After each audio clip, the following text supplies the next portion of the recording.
Assalamualaikum warahmatullahi wabarakatuh. Oke, saya akan menyampaikan sebuah materi pembelajaran kepada teman-teman semua. Nah, saya di sini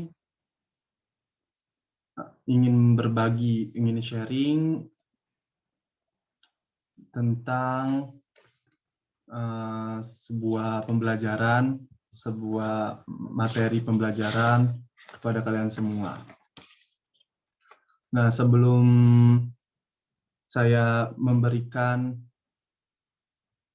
materi pembelajaran tersebut, alangkah baiknya kita memperkenalkan diri terlebih dahulu. Oke, langsung saja. Nama saya Muhammad Daris Zakir, NRP 1940100369. Nah, sebelum saya membagikan materi pembelajaran ini, saya di sini diberikan tugas oleh dosen saya dalam mata kuliah perilaku konsumen. Nah, yang dimana itu setiap mahasiswa dibagi per kelompok. Nah, jadi kebetulan saya sendiri berada di kelompok 7, dan di kelompok 7 tersebut diberikan materi untuk menjelaskan, untuk memahami, intinya untuk memahami dari judul sikap konsumen tersebut. Nah, jadi yang diberikan dosen saya itu judulnya itu sikap konsumen untuk kelompok saya. Nah, dan dari kelompok saya juga itu dibagi-bagi dalam setiap orangnya itu. Jadi saya kebagian untuk menjelaskan materi sikap konsumen dari strategi mengubah sikap konsumen dan indikator keputusan. Nah, oke, lanjut saja ya. Lanjut saja ke materi yang pertama yang saya ingin sampaikan. Nah, yang pertama itu pengertian sikap konsumen. Nah, pengertian sikap konsumen merupakan hasil dari pencarian dan evaluasi informasi yang luas atau berbagai kemungkinan yang membentuk suatu sikap terhadap alternatif yang dipertimbangkan. Nah, sikap ini juga sebagai suatu evaluasi menyeluruh yang memungkinkan orang merespon dengan cara menguntungkan dan tidak menguntungkan. Nah, secara konsisten berkenaan dengan objektif atau alternatif yang diberikan. Nah, dan sikap ini dikonseptualisasikan sebagai perasaan positif atau negatif terhadap merek dan dipandang sebagai hasil penilaian merek bersama dengan kriteria atau atribut evaluasi yang penting. Nah, lanjut.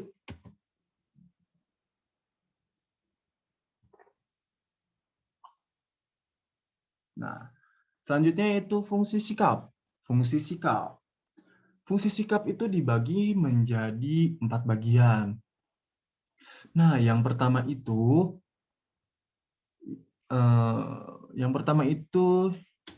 utilitarian function. Nah, utilitarian function ini sikap berfungsi sebagai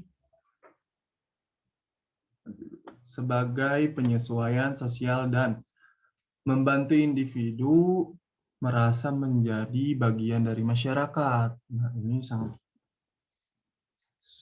sangat kemasyarakatan berarti ya. Dan yang kedua itu knowledge function.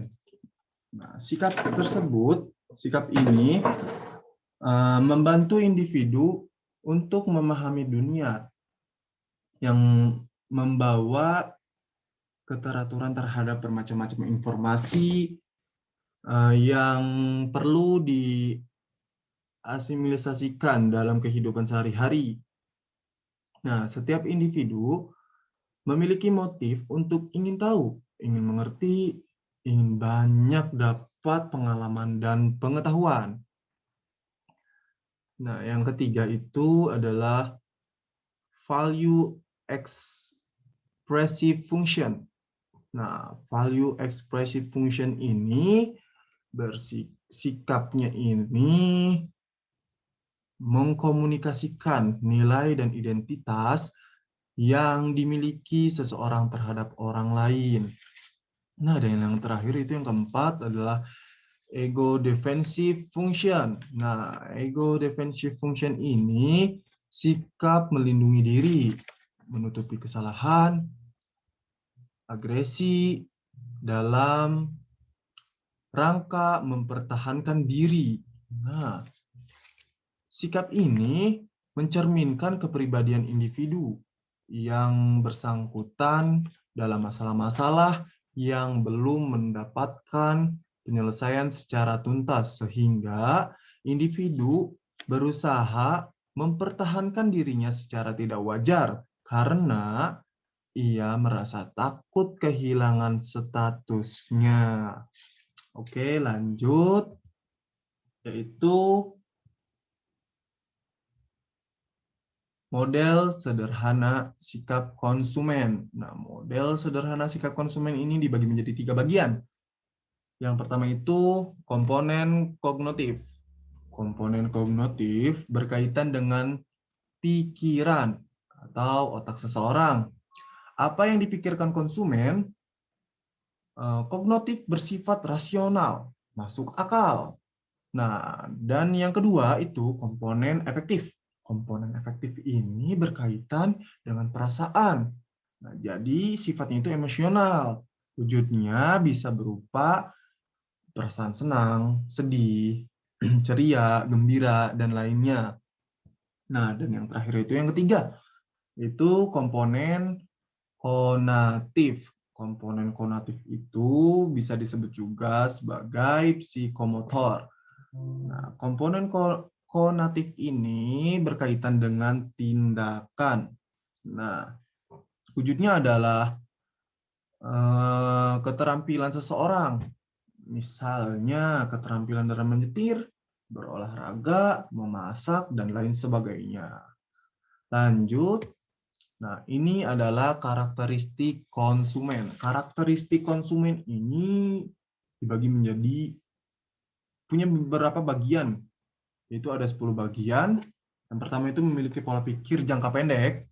Yang kedua itu tidak mempunyai perencanaan. Yang ketiga itu cenderung berkelompok dan suka berkumpul. Yang keempat itu tidak adaptif dengan teknologi baru. Yang kelima itu fokus pada konten. Tapi dia itu tidak tapi dia bukan ke konteks, tapi ke konten fokusnya. Nah, yang keenam itu menyukai barang-barang buatan luar negeri. Ketujuh, semakin menyimak masalah religius. Kedelapan, suka pamer dan gengsi. Kesembilan, tidak sedikit dipengaruhi oleh kebiasaan lokal. Yang terakhir yang 10 yaitu kurang mempedulikan lingkungan sekitar. Nah, lanjut. Nah, ini yaitu karakteristik sikap. Karakteristik sikap ini ada beberapa bagian ya, dibagi menjadi beberapa bagian. Yaitu ada 7. Yang pertama, sikap menilai objektif. Sikap memiliki objektif. Yang kedua yaitu konsistensi sikap. Yang ketiga itu sikap positif, negatif, dan netral. Yang keempat itu resistensi sikap, yang kelima itu persistensi sikap, yang keenam itu keyakinan sikap, yang ketujuh adalah yang terakhir itu sikap dan situasi. Oke. Nah,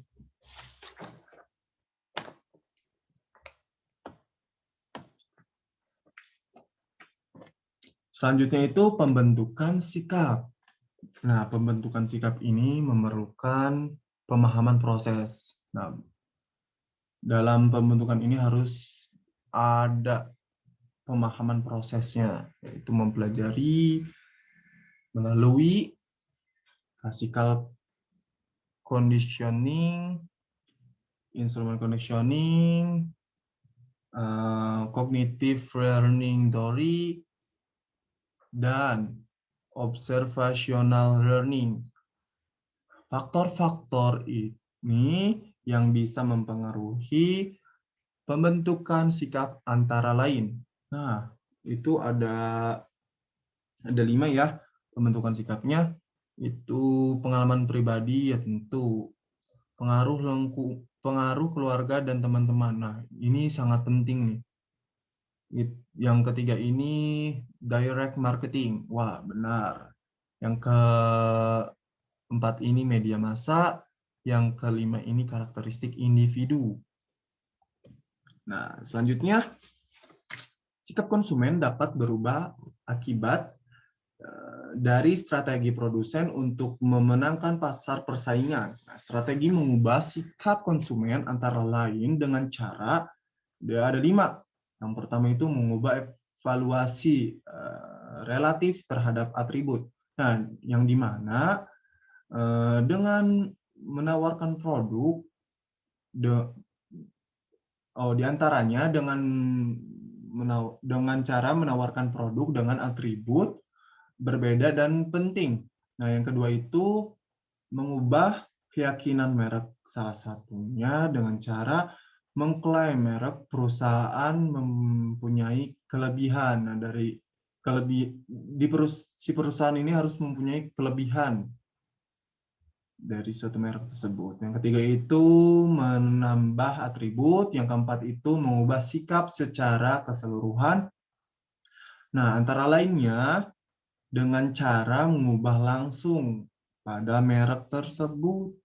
Nah, yang terakhir adalah mengubah keyakinan merek pesaing, yaitu produsen memunculkan comparative advertising produknya. Nah, dari kedua itu, dengan membandingkannya dengan produk pesaing, dengan produk perusahaan lain. Oke, lanjut. Nah, ini materi selanjutnya ya. Jadi materi tadi yang tentang strategi mengubah sikap konsumen itu, wah itu sudah sangat jelas banget, dan menurut saya semoga teman-teman bisa memahami penjelasan yang saya berikan tadi. Nah, selanjutnya ya, masuk materi selanjutnya dari indikator keputusan. Nah, indikator keputusan ini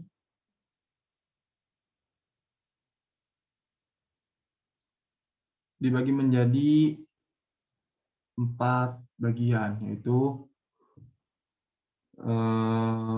kemantapan pada suatu produk. Nah, kalian itu bisa memahami, berarti ya harus bisa memahami, harus dimantapkan dulu dalam suatu produk tersebut. Yang kedua itu kebiasaan dalam membeli produk. Nah, jadi